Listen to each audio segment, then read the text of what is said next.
The charges didn't add up. My name is Victor Delaney.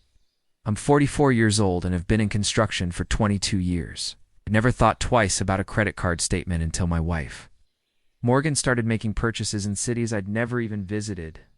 Orlando, Miami, Jacksonville. We lived in Tampa. She worked from home, handling bookkeeping for 3 small businesses. Since when did her job involve so much travel? That February morning, I sat at our kitchen table, coffee going cold, staring at line items that made no sense. A 2-night hotel stay in Clearwater. We hadn't been there together in years. A $230 dinner at a steakhouse in Sarasota. Morgan didn't even like steak. Honey, what's this Ritz-Carlton charge? I called out. She came into the kitchen in her blue robe, her hair still damp from a shower. Oh, that was for the Henderson account meeting. You know how picky they are? The Henderson account was a local auto shop. No way they held meetings at the Ritz. But Morgan had a way of lying with her eyes like she dared you to challenge her. Same look she used on her ex-husband before their divorce. I'd seen it before but never directed at me. Right? I said, folding the statement. Makes sense? But it didn't. 3 days later, I was looking for aspirin in her purse and found a receipt dinner for 2 at Antonio's Bistro in St. Petersburg, dated last Tuesday. I was home that Tuesday. We'd eaten leftover pizza and watched the news. I slipped the receipt back exactly where I'd found it, that weekend. Morgan told me she had to visit her sister in Jacksonville. Only. Thing her sister lived in Atlanta and had for the last 6 years? I pointed this out and Morgan laughed. Said she meant her cousin Jessica. Jessica was her sister's name. While Morgan was upstairs packing, my phone rang. It was my cousin Tessa from Waverly Federal Credit Union. Victor, you asked me to watch for anything unusual. I'm seeing some concerning activity. Tessa's been in fraud prevention 15 years. After my dad got scammed for $12,000 in a fake lottery, she helped us set up account monitoring. Morgan had signed the papers herself. What kind of activity? Large cash advances? Transfers to unfamiliar accounts. Someone's also trying to change access permissions. Victor, have you seen my jewelry box? Morgan called down. It's on your dresser, I answered, then whispered into the phone, how large? 15,000. This month alone? Want me to flag anything over $500? I watched her pass the kitchen doorway with a suitcase I'd never seen before. Flag anything over $50. Morgan and I met 12 years ago at a barbecue place in Ybor City. She was leaving. A marriage with an insurance guy who'd gambled away their savings. I was flush from building condos on Davis Islands. Over time, pay made me feel invincible. She was smart, beautiful, good with numbers, and had a laugh that erased bad days. 6 months later, she moved in. Within a year, we married in a small ceremony off Bayshore. Her ex showed up drunk and had to be removed by Tampa police. Should have seen the red flag then. She handled our finances from day one, turned my chaotic contractor checks into investments. Savings. We bought a bigger house, took vacations, talked about kids. She miscarried twice. After the second time, something shifted. The conversations dried up. She started working longer hours, even with fewer clients. When I suggested she grow the business, she'd deflect. I brought up counseling, she called it overreacting. That was 2 years ago. Last year, took a lucrative overseas contract with Kelmore Motors Middle East infrastructure projects. 6-month rotations, 3 times my usual rate. Morgan urged me to accept it, said we could retire early. I was gone for 4 months total that year. During the second trip, Morgan texted, less called briefly.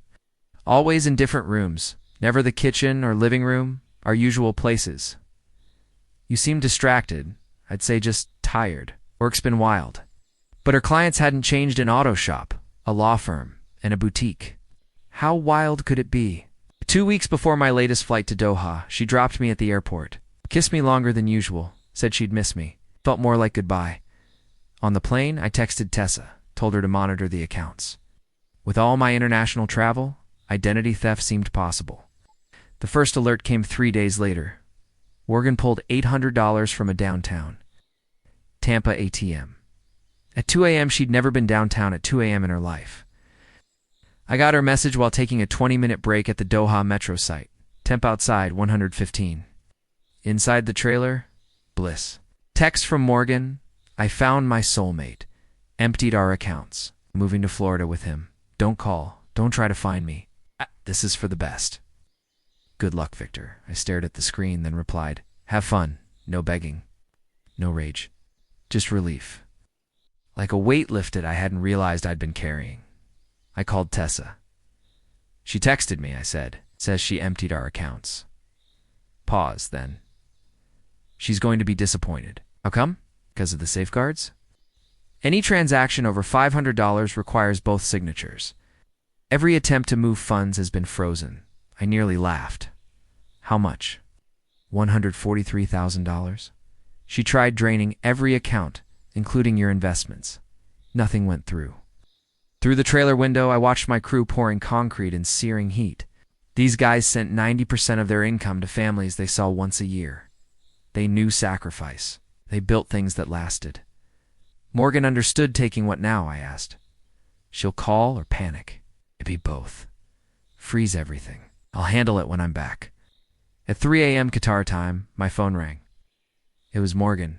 There's a mistake, she said. The accounts, everything's frozen. Shh. Where are you? Pause. Fort Lauderdale. Kyle and I were trying to pay a lease deposit. Kyle, huh? How long? She hesitated.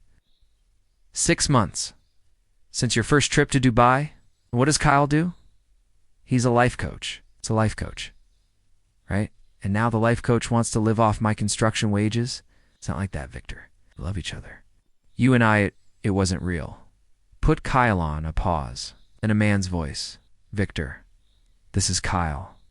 Look, I know this is tough, but Morgan and I, we share something spiritual. How much money do you think we have? What? Simple question. Love's more than money, man? Sure. But she promised you enough to start over, didn't she? So how much? Silence. Morgan came back on. Please, I know I messed up, but we can fix this. You can keep the house. I just need my half. Your half? I handled the money for 12 years. Spent $15,000 of it on Kyle in the past month. Every charge, every withdrawal, I've tracked it. You've been spying on me? Was protecting us? Turns out I was just protecting me. She started crying. I couldn't tell if it was real. Double quotes, Victor. Kyle's not who I thought he was. Got mad when the money didn't come. Said awful things. Then he left. I almost pitied her. Once the accounts stay frozen, I said. Come home. We'll talk. Stay in Florida. Your choice. But you're not taking our money with you. You can't do this. I'm your wife. You are. I hung up. Next morning, Tessa called. Your wife's been busy. Tried 3 banks yesterday. When that failed, she called Waverly, claimed financial abuse. What did you say? That both parties must be present to make changes. She asked for a manager, then the regional director, then threatened the FTC. She would. She's desperate. Also did some digging on Kyle Rafferty. He's been married twice. Both ex-wives claimed financial abuse. One liquidated her retirement. The other lost their savings to a boat scam. He's also being sued for unpaid rent and owes $12,000 in child support. Wow, either Morgan didn't know or didn't want to. Text from Morgan, Kyle's gone. Took my jewelry and cash. I'm stranded. Wow. Please help. I showed it to my supervisor. Your wife? Probably. He nodded. My first wife took my truck and my dog. Only got the dog back. Good dog? Very. Should have sold the wife. I laughed. Good advice. Go home. Fix problem. We'll wait. Problem will wait. I texted Morgan. Call your sister, her cousin, or whoever you've been lying about. Phone rang immediately. Turned it off. That afternoon I called my lawyer. Told him to prepare divorce papers. Bring documents. We'll file when you return. 5 weeks left on this contract. Perfect. I began keeping a journal. Not for feelings, for facts. Dates, times, calls, transactions. March 15th, Morgan called 6 times. Said Kyle took her car. Wanted money for a flight home. March 16th, Tessa reported 3 denied credit card attempts. March 17th, her sister Jennifer called, said Morgan asked for money, claimed I'd frozen her out. She'll say anything about Kyle? Who's Kyle? I explained. Just the facts. No emotion. Jennifer was stunned. Morgan always seems stable. Stable people don't blow up 12-year marriages for life coaches who owe child support. Want me to help her? It's between you and your sister. 2 days later, Morgan was back in Tampa. Jennifer had flown her home. She hired a lawyer specialized in complex asset division. Letters went out demanding access to the accounts. Standard scare tactic, Tessa said. Don't fall for it. I won't. Meanwhile, my lawyer filed to preserve all assets, subpoenaed Morgan's financial records. We had everything. Infidelity, attempted fraud. Even in Florida, that mattered. How much will this cost me? Less than letting her take half. I didn't care about the money anymore. I cared that she learned actions have consequences. April 1st. Text from Kyle. I never meant for this to happen. Morgan said you were already separated, deleted. April 2nd. Call from Jennifer's phone. Picked up by accident. Victor, please, let's talk. We will. Through lawyers. It doesn't have to be like this. It does. 3 weeks later, I flew home. Divorce papers filed the same day. Then I drove to Jennifer's. Morgan answered in the same blue robe. Vi.